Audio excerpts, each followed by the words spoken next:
Welcome to Mr. Hutchings History, where the past comes alive. Let's dive into today's story. All right, so are you ready to dive into a huge chapter in American history with us? We're talking about the fight for Hispanic-American civil rights. Now, we all know there are those big turning points in history, but was there one decade that really defined this fight? It's rare that a single moment changes everything. Change is usually a process, like a wave, building over time. Yeah, that makes sense. And we have this really interesting history lecture transcript that we'll be using as our guide today. I think we can actually trace these changes across multiple decades with it. I like that. The idea that each decade kind of builds on the last. So let's rewind back to the 1960s, where our lecture highlights the Immigration and Nationality Act of 1965. Oh, yeah, this is a big one. Huge. Why? Well, because it basically got rid of those old national origin quotas that were in place, which had been limiting immigration from places like Latin America for years. So how did that change things for Hispanic Americans already living in the U.S.? Well, for one, it opened a lot of doors. More people could immigrate to the U.S. from Latin America, Right. and it allowed the existing Hispanic-American population to grow and start to gain more influence, especially in politics. So it's like their voices could actually be heard, maybe for the first time. Exactly. And this is also when the Voting Rights Act of 1965 comes into play, which finally protects against discrimination at the polls. That's huge. But why was this particular act so important for Mexican Americans and Puerto Ricans specifically? Well, think about where many of them lived, in the South and Southwest. Right. Places with a history of using voter suppression tactics against minorities. Ah, I see. But with the Voting Rights Act in place, it really changed the game, gave them a true chance at participating in the democratic process. Finally, a chance to be heard. But this lecture transcript doesn't just stop at laws. It also dives into everyday people, making their voices heard through grassroots movements. A prime example is the Delano grape strike, led by Cesar Chavez and Dolores Huerta. Their fight was for fair wages and decent working conditions for farm workers, right? Absolutely. And the Delano grape strike became a pivotal moment. It showed the power of people uniting and demanding their rights. And what's so fascinating is that out of this struggle came organizations like the United Farm Workers, The UFW. right, the UFW, and also the League of United Latin American Citizens, LULAC. I've heard of that one. They didn't just focus on labor rights either. They pushed for bilingual education, voter registration drives. It was a movement picking up steam. Okay, so if we're picturing the 1960s, we see this foundation getting built. Legal changes, passionate activism, and organizations dedicated to the fight for Hispanic American rights. It feels like everything is set for what comes next. Right? You got it. And what's so interesting is that the 1970s build on that foundation, but in a different way.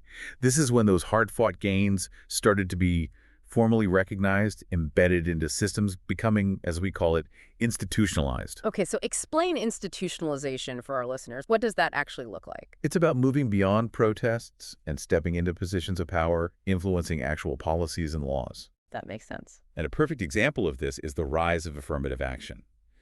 The Equal Employment Opportunity Act of 1972 strengthened the Equal Employment Opportunity Commission, the EEOC.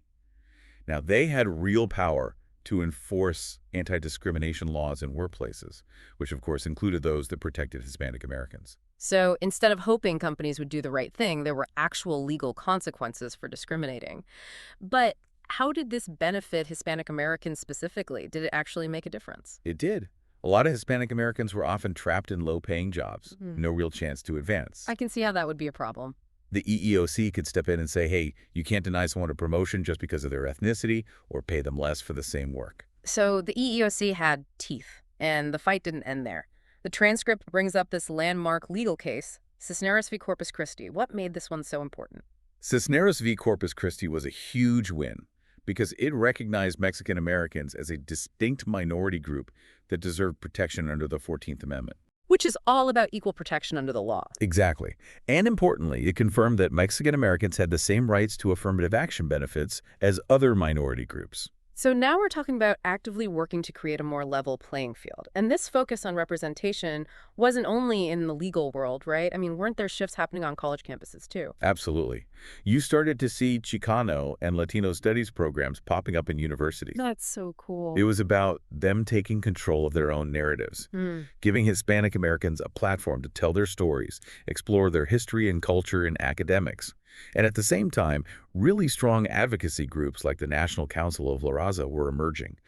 They fought hard for Hispanic-American interests in things like education, housing, and healthcare. Wow, a multi-pronged approach all at once. Legal wins, cultural shifts, strong advocacy groups. You can really feel the momentum. So, to recap, we have the groundwork laid in the 60s, those gains becoming more official in the 70s. Where do we go from here? Well, get ready, because the 1980s bring even more visibility for Hispanic Americans, especially in politics and pop culture. But there's also a backlash brewing under the surface. Ooh, things are about to get interesting. Let's head to the 80s.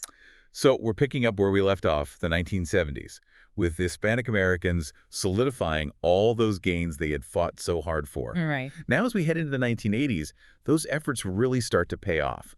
One of the most striking examples is in politics, where you see more and more Hispanic voices in Congress. Yeah, the lecture notes mention that too. By 1980, there were 10 Hispanic representatives, up from just 5 the decade before. That's double the representation. What do you think caused that?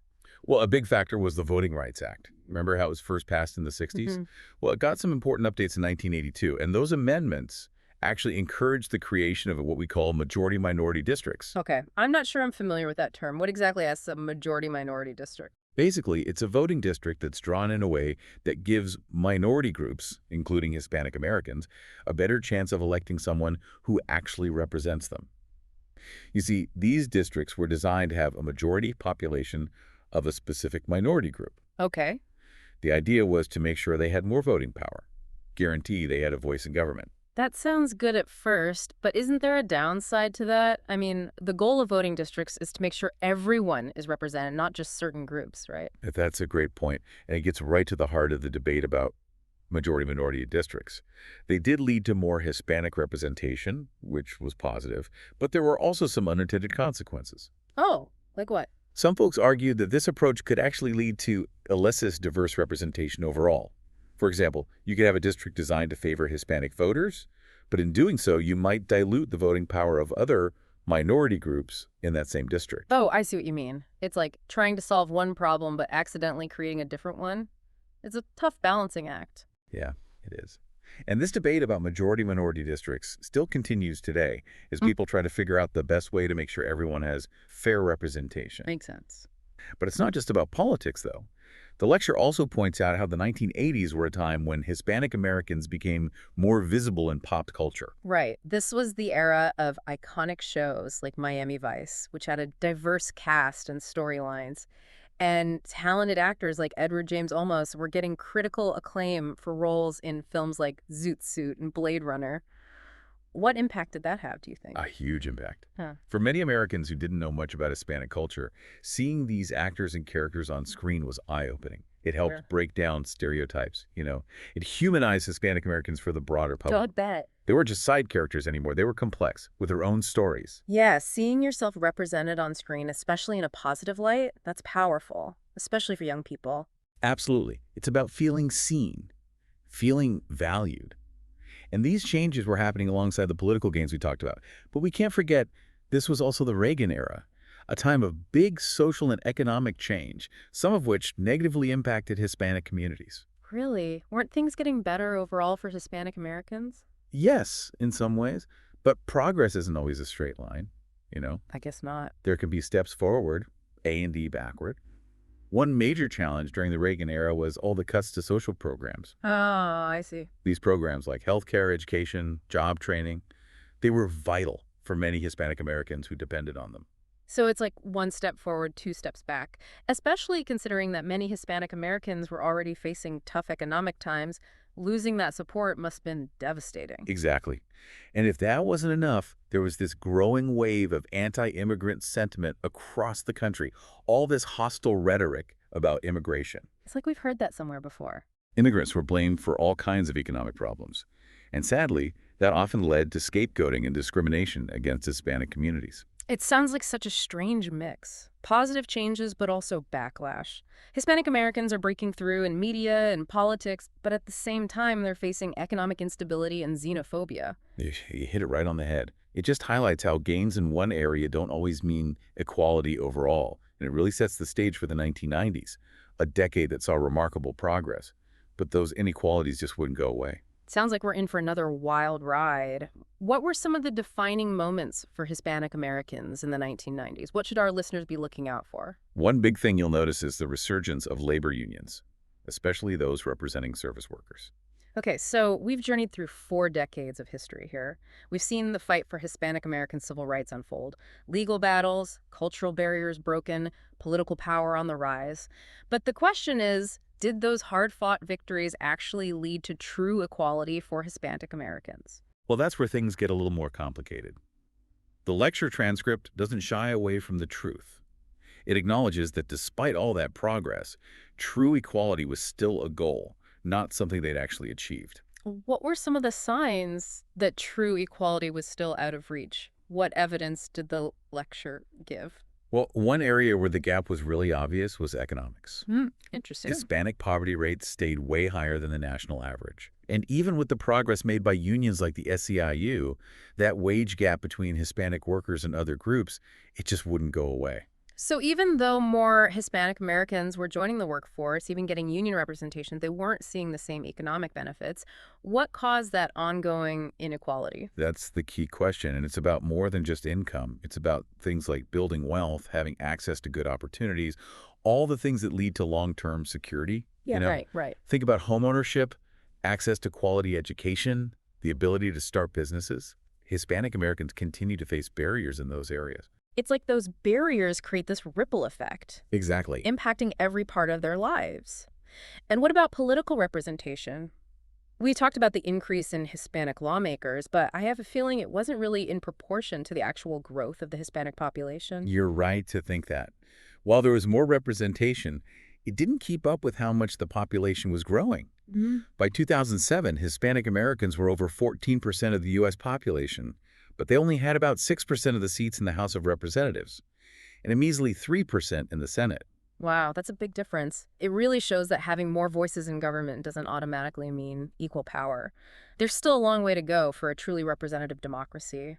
What other challenges did the lecture point out? Another one was the issue of divisions within the Hispanic community itself.